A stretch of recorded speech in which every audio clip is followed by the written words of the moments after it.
इमरान साहब फिर एनआरओ की बात, घबराहट और खौफ खैर तो है। इमरान साहब क्या एनआरओ नहीं, 3 साल से आपको मिल रहा, आप खत्म हो गए। इमरान साहब आपकी एनआरओ की रट खत्म नहीं हुई।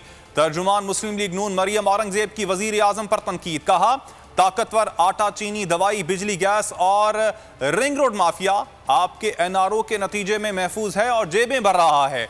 मुहज़्ज़ब माशरे में वजीर आजम झूठ नहीं बोलते, अवाम के आटा, चीनी, बिजली, गैस, दवाई पे डाका नहीं डालते।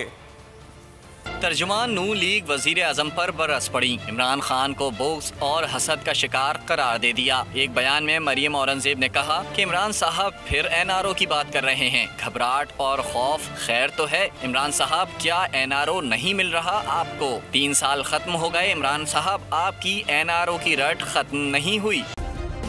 सब्सक्राइब करें और बेल दबाएं ताकि कोई खबर रह न जाए।